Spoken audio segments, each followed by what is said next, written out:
क्या आप सच में अपनी जिंदगी में सफल होना चाहते हैं, या फिर आप भी उन लोगों में से हैं जो सिर्फ ख्याली पुलाव पकाते रहते हैं?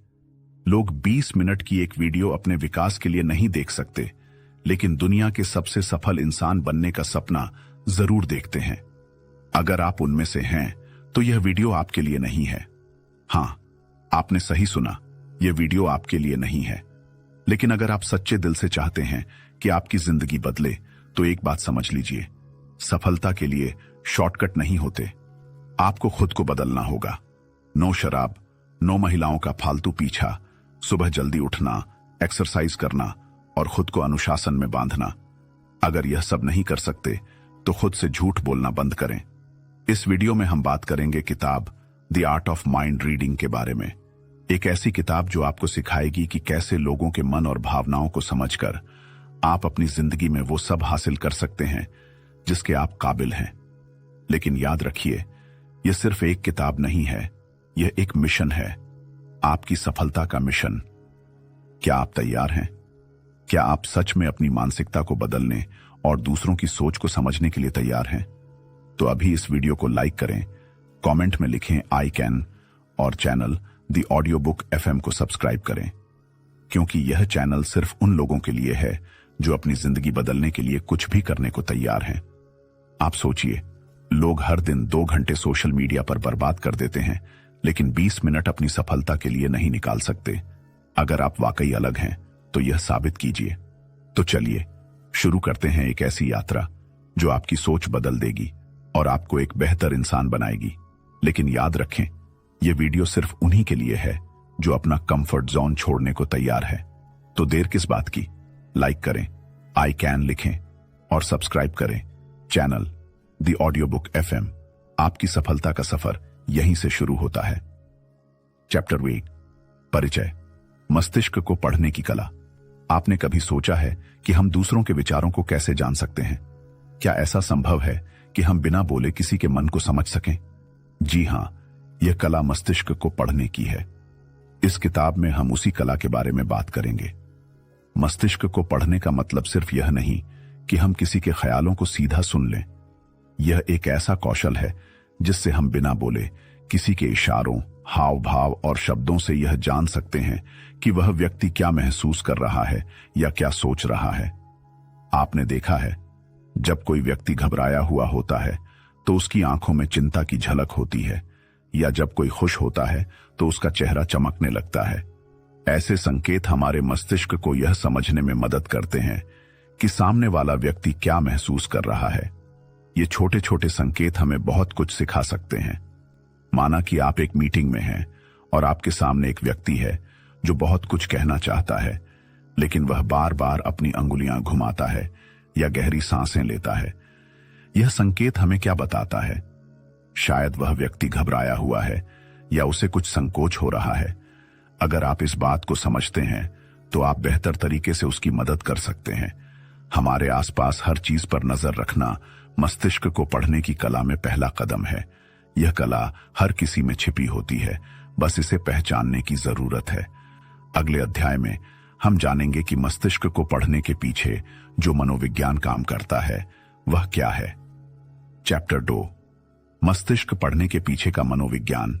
क्या आपने कभी सोचा है कि हम किसी के चेहरे के भावों या उसकी आवाज में बदलाव को इतनी आसानी से समझ कैसे पाते हैं? इसका कारण है हमारे मस्तिष्क का अद्भुत तरीका, जिससे हम दूसरे लोगों की भावनाओं और सोच को पहचानते हैं। यह प्रक्रिया हमारे मस्तिष्क में एकदम स्वाभाविक रूप से होती है। मनोविज्ञान कहता है कि हम सभी के पास एक मनोवैज्ञानिक सिग्नल्स का सिस्टम होता है, जिसके जरिए हम दूसरों के अंदर की भावनाओं को समझने की कोशिश करते हैं। जब कोई व्यक्ति खुश होता है, तो उसका मस्तिष्क ऑक्सीटोसिन जैसे हार्मोन रिलीज करता है, जिससे वह सहज और खुश महसूस करता है। इसके परिणाम स्वरूप वह व्यक्ति अक्सर मुस्कुराता है, उसकी आंखों में चमक होती है और वह अपने आप को औरों के साथ साझा करने के लिए तैयार होता है। मान लीजिए आपने अपने दोस्त से पूछा, तुम ठीक हो? और उसने जवाब दिया, हां, बिल्कुल ठीक हूं। लेकिन उसका चेहरा हंसते हुए नहीं है और उसकी आंखों में थकान की झलक दिख रही है। यहां पर शब्दों से ज्यादा महत्वपूर्ण है उसका चेहरा और शरीर की भाषा। शायद वह आपको सच में नहीं बता रहा कि वह ठीक है। यही वह क्षण है जब मनोविज्ञान काम करता है और हम समझ पाते हैं कि कुछ गड़बड़ है। सभी लोग अपनी भावनाओं को व्यक्त नहीं करते, लेकिन उनकी शारीरिक भाषा और हाव भाव हमें उनकी मनोदशा के बारे में बहुत कुछ बता सकते हैं। इसलिए मस्तिष्क को पढ़ने के लिए यह समझना जरूरी है कि हर भाव, हर इशारा और हर शब्द एक संकेत होता है। जैसे जैसे हम आगे बढ़ेंगे, आपको और भी दिलचस्प बातें जानने को मिलेंगी कि कैसे हम मनोविज्ञान और व्यवहारिक संकेतों का उपयोग करके किसी के मस्तिष्क को समझ सकते हैं। अगला कदम होगा शारीरिक भाषा को पढ़ना और उसे सही तरीके से समझना। चैप्टर 3, शारीरिक संकेत। शरीर बोलता है। हम अक्सर कहते हैं शरीर खुद ही सब कुछ बता देता है, और यह बिल्कुल सही है। हमारे शरीर की भाषा हमारे विचारों और भावनाओं का सबसे सच्चा और पहला संकेत होती है। क्या आप जानते हैं कि जब कोई व्यक्ति घबराया हुआ होता है तो उसकी हाथ पांव का हिलना, कानों का खुजलाना या पलकें झपकाना उसका शरीर बता रहा होता है। शारीरिक भाषा या शरीर के संकेत मस्तिष्क को पढ़ने में अहम भूमिका निभाते हैं। जब किसी व्यक्ति की मानसिक स्थिति बदलती है तो इसका असर उसके शरीर पर साफ दिखता है। यही संकेत हमें यह समझने में मदद करते हैं कि सामने वाला क्या महसूस कर रहा है। मान लीजिए आप किसी दोस्त से मिलने गए हैं और उसे लगता है कि आपको देखकर उसे डर या घबराहट हो रही है, लेकिन वह यह बात शब्दों में नहीं कहता। क्या आपको पता है कि वह क्या कर रहा है? उसकी उंगलियां बार बार उसे पेट से लगाकर घुमा रहे हैं और उसका चेहरा तनावपूर्ण है। उसका शरीर यह संकेत दे रहा है कि वह असहज महसूस कर रहा है। यह शारीरिक भाषा हमें अंदर की बात समझाने का एक तरीका है। अगर आप इन संकेतों को पहचानना सीख जाएं, तो आप किसी के मन की स्थिति को बेहतर तरीके से समझ सकते हैं। शरीर के संकेतों के अलावा चेहरे के हाव भाव भी बहुत महत्वपूर्ण होते हैं। अब हम बात करेंगे चेहरे के भावों और माइक्रो एक्सप्रेशंस के बारे में। चैप्टर 4, शब्दों के संकेत। जो हम कहते हैं और कैसे कहते हैं। क्या आपने कभी सोचा है कि एक शब्द का मतलब सिर्फ उसकी ध्वनि से नहीं, बल्कि उस शब्द के पीछे की भावनाओं और टोन से भी जुड़ा होता है? हम सबके पास अपने शब्दों को कहने का एक तरीका होता है, और यही तरीका दूसरों के मन को समझने में मदद करता है। शब्दों के साथ साथ उनकी ध्वनि, गति और उच्चारण भी बहुत मायने रखते हैं। कभी कभी जब कोई व्यक्ति कहता है ठीक हूं, लेकिन उसकी आवाज सुस्त या धीमी होती है, तो यह संकेत देता है कि शायद वह सच में ठीक नहीं है। मान लीजिए आपकी बहन आपको कहती है, क्या तुमने मेरा बैग देखा?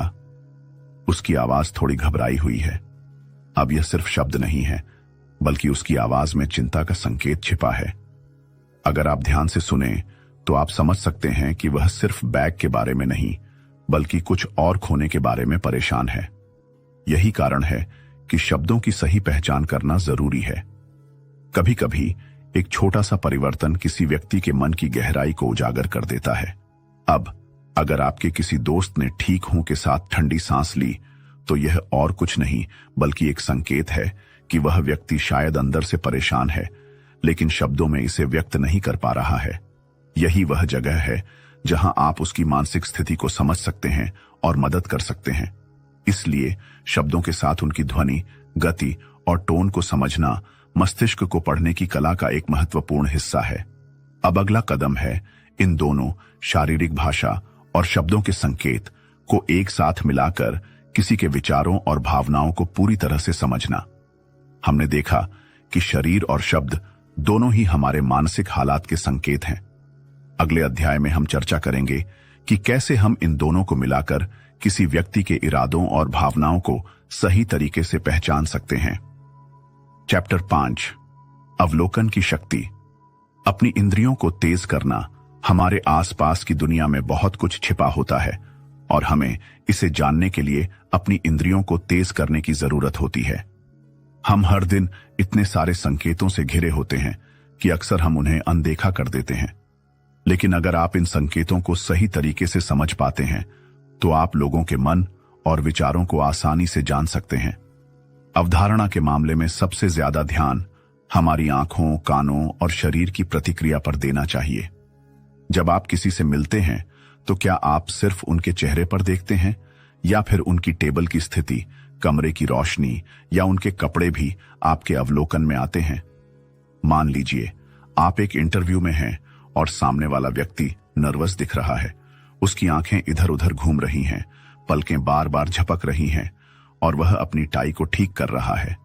ये छोटे संकेत आपको बता सकते हैं कि वह व्यक्ति घबराया हुआ है। लेकिन अगर आप इस सब के बावजूद सिर्फ उसके चेहरे के भावों पर ध्यान देते हैं तो आप उसकी मानसिक स्थिति को पूरी तरह से नहीं समझ पाएंगे।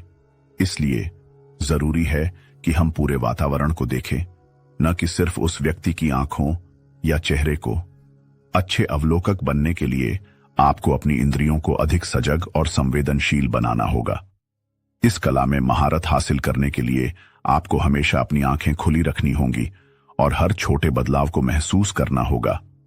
अब सोचिए कि आप इस अवलोकन की शक्ति को सही तरीके से इस्तेमाल करें तो क्या होगा। हम अगले अध्याय में चर्चा करेंगे कि कैसे हम अपनी भावनाओं को समझने के लिए दूसरों के इशारों और हाव भाव को सही तरीके से पढ़ सकते हैं। चैप्टर 6, भावनात्मक बुद्धिमत्ता, मानसिक स्थिति को पहचानना। भावनात्मक बुद्धिमत्ता यानी इमोशनल इंटेलिजेंस, EQ, यह वह कौशल है जो हमें अपने और दूसरों के इमोशंस को समझने और नियंत्रित करने की क्षमता देता है। जब हम दूसरों के मन को समझने की बात करते हैं तो हमें यह समझना जरूरी है कि उनका क्या महसूस हो रहा है, और इसके लिए भावनात्मक बुद्धिमत्ता की अहम भूमिका होती है। जब कोई व्यक्ति गुस्से में होता है तो वह अपनी आवाज में कड़कपन और शब्दों में तल्खी महसूस कर सकता है। वहीं जब वह खुश होता है तो उसकी आवाज में हल्की मिठास और चेहरे पर मुस्कान होती है। लेकिन कई बार एक व्यक्ति गुस्से में होने के बावजूद शांत दिखता है। ऐसे में हमें उसकी शारीरिक भाषा और वातावरण को समझने की आवश्यकता होती है। मान लीजिए आपके सामने कोई व्यक्ति है जो बहुत गुस्से में है, लेकिन वह शब्दों में कुछ नहीं कहता। उसकी आंखों में आक्रोश साफ झलकता है, लेकिन वह अपनी आवाज को शांत रखने की कोशिश कर रहा है। यहां पर अगर आप भावनात्मक बुद्धिमत्ता का सही उपयोग करेंगे तो आप समझ सकते हैं कि वह व्यक्ति अंदर से बहुत परेशान है और उसके गुस्से का कारण सिर्फ स्थिति नहीं, बल्कि उसके भीतर की गहरी भावना हो सकती है। भावनात्मक बुद्धिमत्ता का मतलब सिर्फ यह नहीं है कि आप किसी के भावनाओं को पहचान लें, बल्कि इसका मतलब यह भी है कि आप उन भावनाओं के प्रति सहानुभूति और समझदारी दिखा सकें। जब आप किसी के गुस्से या दुख को समझते हैं तो आप उनके साथ बेहतर तरीके से संवाद कर सकते हैं और एक स्वस्थ संबंध बना सकते हैं। मान लीजिए आपके एक सहकर्मी का दिन खराब रहा है और वह किसी कारण से चिड़चिड़ा महसूस कर रहा है। अगर आप भावनात्मक बुद्धिमत्ता का सही इस्तेमाल करते हैं तो आप उसके मूड को समझ पाएंगे और उसके साथ बातचीत करते हुए उस स्थिति को हल करने की कोशिश करेंगे। आप उसकी भावनाओं को पहचानते हुए उसे आराम और समझ प्रदान कर सकते हैं। जब हम दूसरों के साथ संवाद करते हैं तो उनकी भावनाओं को समझने से हमारे रिश्तों में विश्वास और सामंजस्य बढ़ता है। यही कारण है कि भावनात्मक बुद्धिमत्ता मस्तिष्क को पढ़ने की कला में एक महत्वपूर्ण कौशल बन जाती है। जैसे जैसे आप अपनी भावनात्मक बुद्धिमत्ता को बढ़ाते हैं, आपको यह समझने में आसानी होगी कि सामने वाला व्यक्ति क्या महसूस कर रहा है और वह किस दिशा में सोच रहा है। अब जब आप ये दोनों, अवलोकन और भावनात्मक बुद्धिमत्ता, एक साथ उपयोग करेंगे तो मस्तिष्क को पढ़ने की कला और भी सशक्त हो जाएगी। चैप्टर 7, मानसिक स्थिति को समझना, मस्तिष्क की तरंगें और भावनाएं। क्या आपने कभी सोचा है कि हमारे मस्तिष्क की तरंगें, ब्रेन वेव्स, हमारे विचारों और भावनाओं को कैसे प्रभावित करती हैं? हमारा मस्तिष्क एक सक्रिय मशीन की तरह लगातार सिग्नल्स और तरंगें उत्पन्न करता है। इन तरंगों के जरिए ही हम अलग अलग मानसिक स्थितियों जैसे खुशी, गुस्सा, तनाव और शांति को महसूस करते हैं। वैज्ञानिक रूप से हमारे मस्तिष्क में 4 मुख्य प्रकार की तरंगें होती हैं: बीटा, अल्फा, थीटा और डेल्टा। जब हम सतर्क और चिंतनशील होते हैं तो बीटा तरंगें सक्रिय होती हैं। जब हम शांत या ध्यान की स्थिति में होते हैं तो अल्फा तरंगें बढ़ जाती हैं। अगर हम यह समझ लें कि कोई व्यक्ति किस मानसिक स्थिति में है तो हम उसके विचारों और भावनाओं का अंदाजा लगा सकते हैं। मान लीजिए आप एक क्लासरूम में बैठे हैं और शिक्षक लेक्चर दे रहे हैं। आप देखते हैं कि कुछ छात्र ध्यान से सुन रहे हैं, उनकी आंखें स्थिर हैं और उनका चेहरा शांत है। इसका मतलब है कि उनकी अल्फा तरंगें सक्रिय हैं। लेकिन वहीं दूसरी ओर एक छात्र बार बार अपनी कुर्सी पर इधर उधर हो रहा है और पेन से टेबल पर टैप कर रहा है। यह संकेत देता है कि उसकी बीटा तरंगें अधिक सक्रिय हैं और शायद वह अस्थिर या तनाव में है। मस्तिष्क की इन तरंगों को पहचानने और समझने से आप न केवल दूसरों की भावनाओं को समझ सकते हैं, बल्कि यह भी जान सकते हैं कि कौन किस समय कैसी मानसिक स्थिति में है। आइए अब हम यह जानने की कोशिश करते हैं कि किसी व्यक्ति के कार्यों और भावनाओं के पीछे छिपे इरादों को कैसे पहचाना जाए। चैप्टर 8, इरादों को समझना। कार्यों और शब्दों का सही मतलब। हर इंसान के कार्यों और शब्दों के पीछे एक इरादा छिपा होता है। कई बार जो बात वे शब्दों में नहीं कह पाते, वह उनके कार्यों से जाहिर हो जाती है। किसी के इरादे को समझने के लिए हमें उनके व्यवहार के छोटे छोटे पहलुओं पर ध्यान देना चाहिए। इसे ऐसे समझें कि अगर कोई व्यक्ति मुस्कुरा रहा है तो यह जरूरी नहीं कि वह खुश हो। वह सिर्फ मुस्कान का उपयोग करके अपनी असली भावनाओं को छिपाने की कोशिश कर सकता है। हमें यह समझना होगा कि कार्यों और शब्दों को हमेशा संदर्भ में देखना चाहिए। मान लीजिए आप एक दोस्त के साथ कैफे में बैठे हैं। वह आपसे कहता है, मुझे तुम्हारे नए प्रोजेक्ट के बारे में सुनकर खुशी हुई। लेकिन आप नोटिस करते हैं कि वह यह कहते वक्त अपनी आंखें घुमा रहा है और बार बार अपने फोन की स्क्रीन देख रहा है। यह संकेत हो सकता है कि वह सच में खुश नहीं है, बल्कि वह सिर्फ औपचारिकता निभा रहा है। यहां शब्द और कार्य एक दूसरे से मेल नहीं खाते। अब एक और उदाहरण लेते हैं। एक व्यक्ति ऑफिस में आपको बार बार मदद की पेशकश करता है। वह कहता है, अगर तुम्हें कुछ चाहिए तो मुझसे बेझिझक पूछ लेना। लेकिन जब आप वास्तव में मदद मांगते हैं तो वह कोई ठोस जवाब देने के बजाय बहाने बनाने लगता है।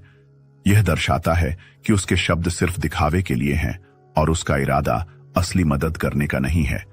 इरादों को समझने के लिए आपको यह देखना होगा कि शब्द और कार्य एक साथ मेल खाते हैं या नहीं। अगर दोनों में तालमेल नहीं है तो इसका मतलब है कि व्यक्ति अपनी असली भावनाओं या इरादों को छिपाने की कोशिश कर रहा है। जब आप इरादों को चैप्टर 9, रिश्तों में मस्तिष्क पढ़ने की कला। गहरे संबंध बनाने की कला।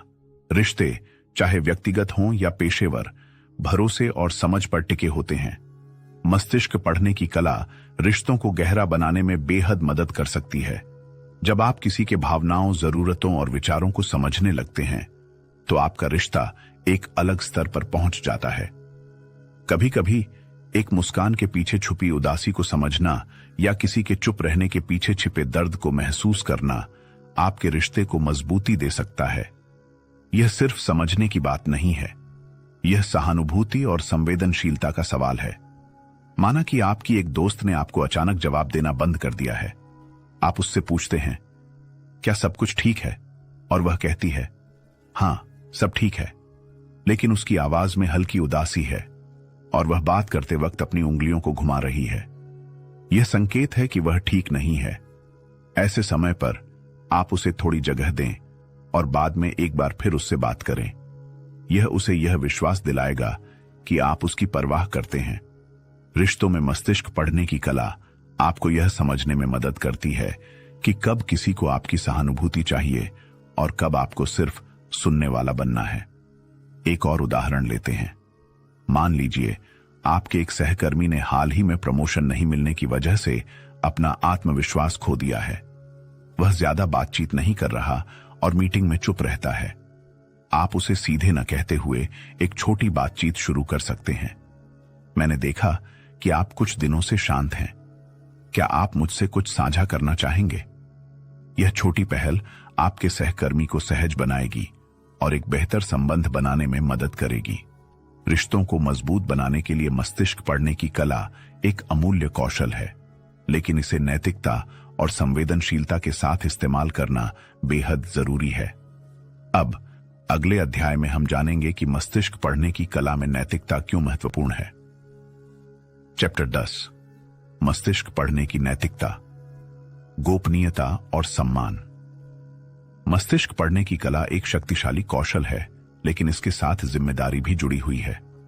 जब आप किसी के मन को समझने की कोशिश करते हैं तो आपको यह याद रखना चाहिए कि हर किसी को अपनी भावनाओं और विचारों को छिपाने का अधिकार है। कल्पना कीजिए कि कोई आपकी हर भावना और हर विचार को जानने की कोशिश कर रहा है। कैसा लगेगा? परेशान करने वाला, है ना? यही कारण है कि इस कला का इस्तेमाल करते समय हमें गोपनीयता और सम्मान का पूरा ख्याल रखना चाहिए। मान लीजिए आप अपने दोस्त के चेहरे के भावों और आवाज के लहजे से यह समझ गए हैं कि वह किसी बात को लेकर चिंतित है, लेकिन क्या इसका मतलब यह है कि आप उसे बार बार इस बारे में पूछें और उसे असहज महसूस कराएं? बिल्कुल नहीं। अगर वह अपनी चिंता आपसे साझा करना चाहेगा तो वह खुद ऐसा करेगा। इस स्थिति में आप बस एक सहायक और शांत व्यक्ति बने रहें। कई बार हमें यह समझने की जरूरत होती है कि मस्तिष्क पढ़ने का मतलब किसी की भावनाओं को उजागर करना नहीं, बल्कि उन्हें समझना और उनका सम्मान करना है। एक और उदाहरण लेते हैं। आपके ऑफिस में कोई सहकर्मी अपने व्यक्तिगत जीवन की परेशानियों से जूझ रहा है। आप यह जानते हैं कि वह मुश्किल दौर से गुजर रहा है। क्या आप इस बात को पूरे ऑफिस में बताएंगे? बिल्कुल नहीं। यह उस व्यक्ति की गोपनीयता का उल्लंघन होगा। आपको अपनी समझदारी का उपयोग करते हुए उसकी मदद करनी चाहिए, लेकिन उसकी परेशानियों को उजागर नहीं करना चाहिए। इसलिए मस्तिष्क पढ़ने की कला का इस्तेमाल हमेशा नैतिकता के साथ होना चाहिए।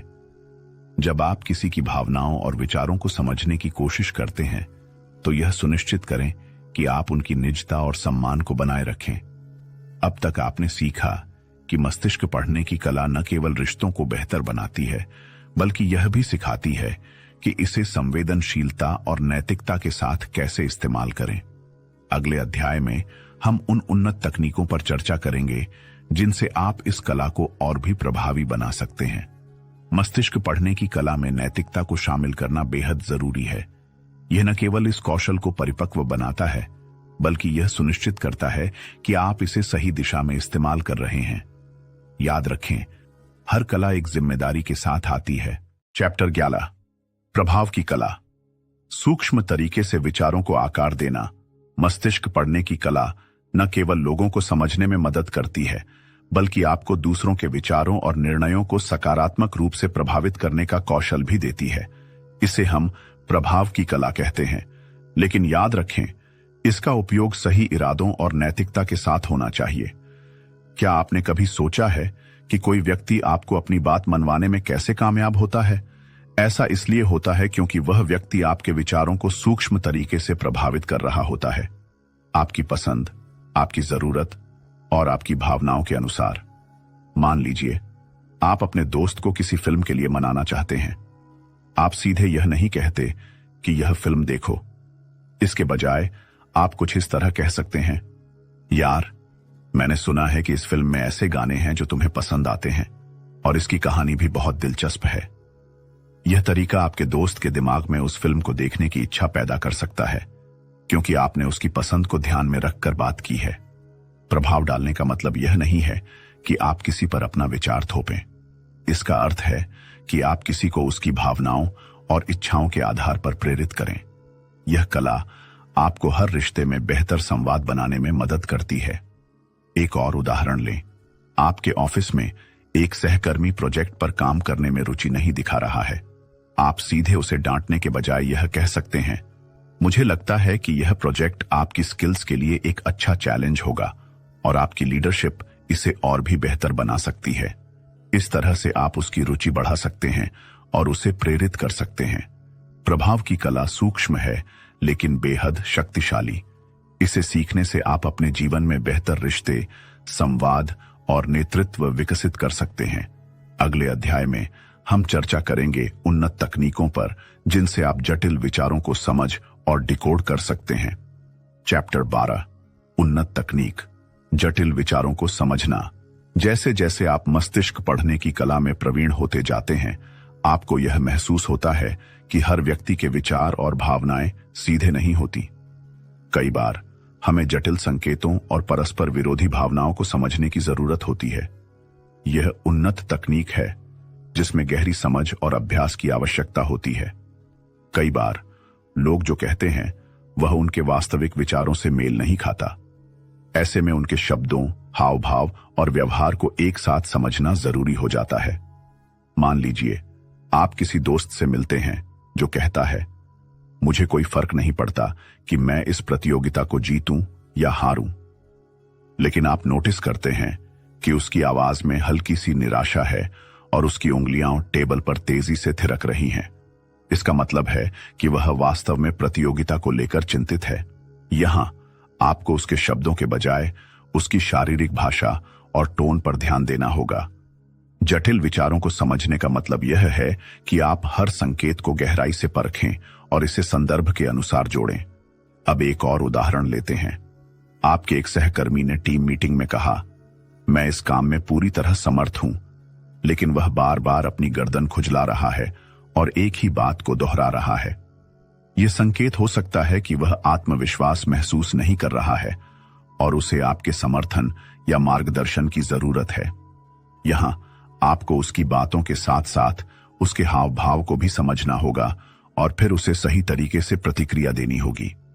जटिल विचारों को समझने की कला आपको दूसरों के व्यवहार और भावनाओं के प्रति और अधिक संवेदनशील बनाती है। यह आपको हर स्थिति में गहराई से सोचने और समझने में मदद करती है। जैसे जैसे आप इन उन्नत तकनीकों को अपनाते हैं, आपको यह एहसास होगा कि मस्तिष्क पढ़ने की कला केवल समझने की नहीं, बल्कि दूसरों को सही दिशा में प्रेरित करने की भी है। याद रखें, हर संकेत एक कहानी बयां करता है, बस आपको उसे ध्यान से सुनना और समझना है। चैप्टर 13, हाई स्टेक्स परिस्थितियों में मस्तिष्क पढ़ना। क्या आपने कभी ऐसी स्थिति का सामना किया है जहां आपकी सफलता या असफलता पूरी तरह इस बात पर निर्भर करती है कि आप सामने वाले व्यक्ति के दिमाग को कितनी अच्छी तरह समझ पाते हैं? यह हो सकता है एक इंटरव्यू, एक बिजनेस मीटिंग या यहां तक कि किसी रिश्ते को बचाने की स्थिति। ऐसे हाई स्टेक्स वातावरण में मस्तिष्क पढ़ने की कला आपकी सबसे बड़ी ताकत बन सकती है। हाई स्टेक्स परिस्थितियों में मस्तिष्क पढ़ने का मतलब है छोटे छोटे संकेतों को समझना और उनका तुरंत सही उपयोग करना।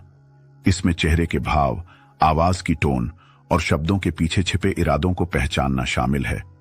माना कि आप एक इंटरव्यू दे रहे हैं। इंटरव्यूअर ने आपसे एक सवाल पूछा और आप जवाब दे रहे हैं। आप नोटिस करते हैं कि वह सिर हिला रहा है, लेकिन उसकी भौहें हल्की सी सिकुड़ी हुई हैं। यह संकेत है कि वह आपके जवाब से पूरी तरह संतुष्ट नहीं है। ऐसे में आप तुरंत अपनी बात को और स्पष्ट कर सकते हैं, जैसे, मुझे लगता है कि मैं अपने जवाब को और बेहतर तरीके से समझा सकता हूं। मैं यह कहना चाहता हूं कि इससे आप अपनी स्थिति को संभाल सकते हैं और सकारात्मक प्रभाव छोड़ सकते हैं। एक और उदाहरण लेते हैं। मान लीजिए आप एक बिजनेस मीटिंग में हैं और आपको एक प्रस्ताव पेश करना है। जब आप अपनी बात कह रहे हैं तो एक व्यक्ति अपनी कुर्सी पर झुका हुआ है, बार बार घड़ी देख रहा है। इसका मतलब है कि उसका ध्यान कहीं और है। आप उसे संबोधित करके कह सकते हैं, मैं समझता हूं कि यह चर्चा थोड़ी लंबी हो रही है, लेकिन यह बिंदु आपके लिए महत्वपूर्ण हो सकता है। इससे आप उसका ध्यान वापस अपनी ओर खींच सकते हैं। हाई स्टेक्स स्थितियों में मस्तिष्क पढ़ने की कला आपकी सफलता को सुनिश्चित करने में मदद करती है। यह एक ऐसा कौशल है जो आपको हर चुनौतीपूर्ण परिस्थिति में प्रभावशाली बना सकता है। अगले अध्याय में हम चर्चा करेंगे कि मस्तिष्क पढ़ने की सीमाएं क्या हैं और हमें इस कला से क्या सीखना चाहिए। चैप्टर 14, मस्तिष्क पढ़ने की सीमाएं।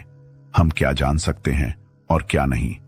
मस्तिष्क पढ़ने की कला आपको दूसरों के विचारों और भावनाओं को समझने का एक विशेष कौशल देती है, लेकिन क्या यह कला हर स्थिति में सही होती है?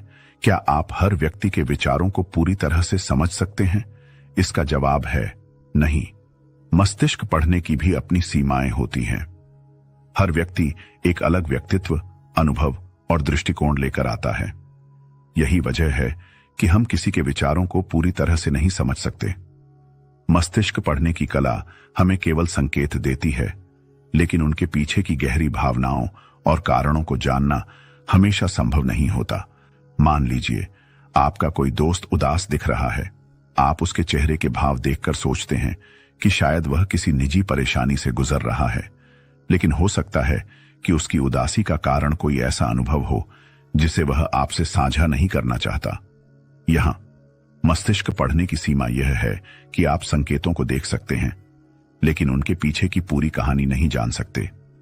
एक और उदाहरण लेते हैं।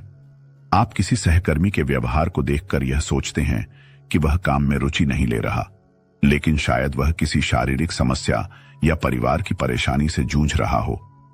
मस्तिष्क पढ़ने की यह सीमा हमें यह सिखाती है कि हमें अपनी धारणाओं को सच मानने से पहले गहराई से सोचना चाहिए। मस्तिष्क पढ़ने की कला का सबसे महत्वपूर्ण पहलू है यह समझना कि हमें किसी भी संकेत के बारे में जल्दी निष्कर्ष नहीं निकालना चाहिए।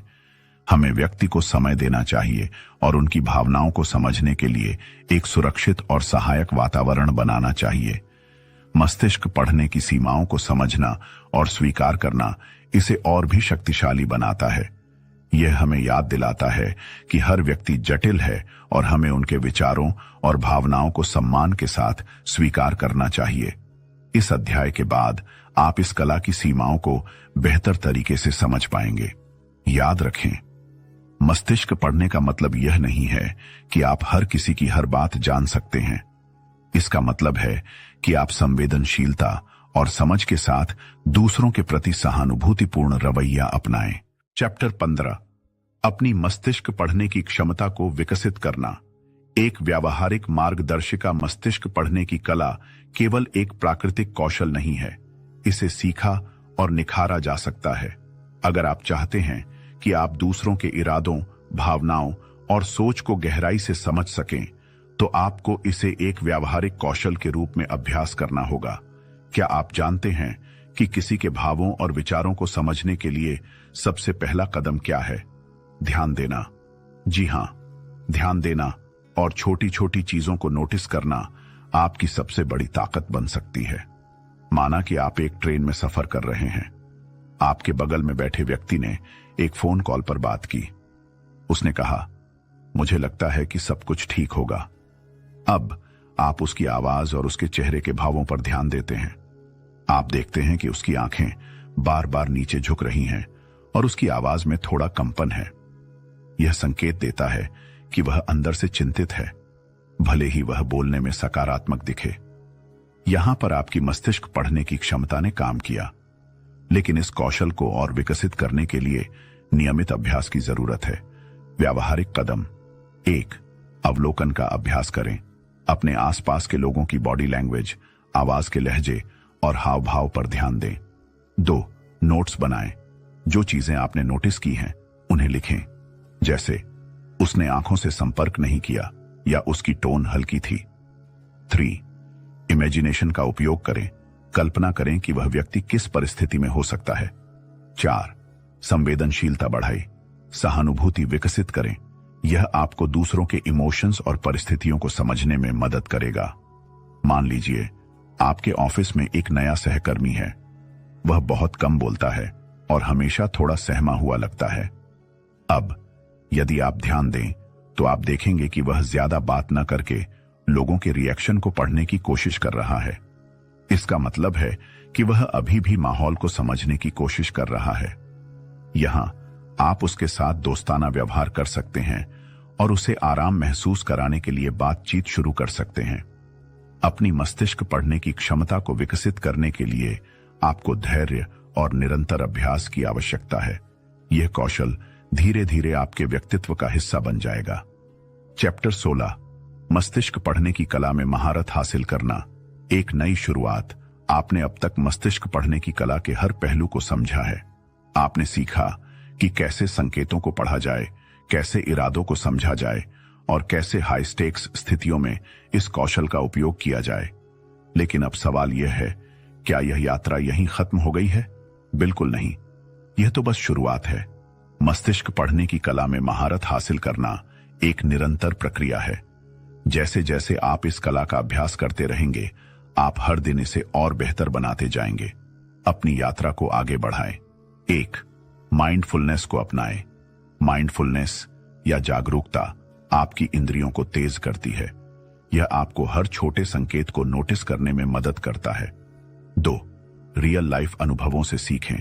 असली जिंदगी में लोगों के साथ बातचीत करें, उनकी बॉडी लैंग्वेज पर ध्यान दें और अपने निष्कर्षों को टेस्ट करें। 3. फीडबैक लें। अपने दोस्तों और सहकर्मियों से पूछें, क्या मैं सही समझा? यह आपके कौशल को सुधारने में मदद करेगा। मान लीजिए आप एक लीडर हैं और आपकी टीम एक बड़े प्रोजेक्ट पर काम कर रही है। एक मीटिंग के दौरान आप देखते हैं कि एक सदस्य अपनी फाइल्स को बार बार पलट रहा है और उसकी नजरें नीचे झुकी हुई हैं। आप उससे पूछते हैं, क्या इस हिस्से पर आपकी कोई चिंता है? क्या मैं मदद कर सकता हूं? यह न केवल आपकी नेतृत्व क्षमता को दर्शाएगा, बल्कि आपकी टीम का आप पर विश्वास भी बढ़ाएगा। यह छोटी छोटी चीजें आपके रिश्तों को मजबूत बनाएंगी और आपकी पहचान एक सहानुभूतिपूर्ण और समझदार व्यक्ति के रूप में स्थापित करेंगी। मस्तिष्क पढ़ने की कला सिर्फ दूसरों को समझने तक सीमित नहीं है, यह आत्म जागरूकता और बेहतर रिश्तों के निर्माण का भी साधन है। जब आप इसे अभ्यास में लाते हैं तो आप न केवल एक बेहतर इंसान बनते हैं, बल्कि एक ऐसे व्यक्ति बनते हैं जो अपने आसपास की दुनिया को गहराई से समझता है। तो दोस्तों, यही थी the art of mind reading की ताकत, एक ऐसी कला जो आपकी सोच को बदल सकती है और आपको सफलता के करीब ले जा सकती है। लेकिन याद रखें, यह सिर्फ किताब पढ़ने से नहीं होगा, आपको इसे अपनी जिंदगी में लागू करना होगा। लोगों की सोच को समझें, उनके इरादों को पहचानें और उनकी भावनाओं के पीछे छिपे संकेतों को पढ़ें। यही वो चीज है जो आपको साधारण से असाधारण बना सकती है। अब सवाल यह है, क्या आप अपनी जिंदगी को बदलने के लिए तैयार हैं, या फिर आप भी उन्हीं लोगों में से एक हैं जो सिर्फ सोचते हैं लेकिन करते कुछ नहीं? अगर आप वाकई अपने जीवन को बेहतर बनाना चाहते हैं तो आज ही से शुरू करें। कोई बहाने नहीं, सिर्फ एक्शन। इस वीडियो को लाइक करें, कमेंट में लिखें आई कैन और इस चैनल को सब्सक्राइब करें, द ऑडियो बुक FM, क्योंकि यह चैनल सिर्फ उन्हीं के लिए है जो अपनी जिंदगी बदलने का हौसला रखते हैं। याद रखें, सफलता के लिए अनुशासन और सही सोच सबसे बड़ा हथियार है। नो अल्कोहल, नो फालतू डिस्ट्रैक्शंस, सिर्फ आपका फोकस और आपकी मेहनत। आपकी सफलता आपकी जिम्मेदारी है। अब ये आप पर है कि आप इस वीडियो को सिर्फ देखकर छोड़ देंगे या इसे अपनी जिंदगी में लागू करेंगे। फैसला आपका है। तो दोस्तों, इस सफर में साथ चलने के लिए इस चैनल को सब्सक्राइब करना न भूलें। और हां, अगली वीडियो में हम एक और दमदार किताब या रणनीति पर चर्चा करेंगे जो आपकी जिंदगी को और भी बेहतर बनाएगी। द ऑडियो बुक FM, आपकी सफलता का साथी। मिलते हैं अगली वीडियो में। तब तक मेहनत करते रहिए, सीखते रहिए और आगे बढ़ते रहिए।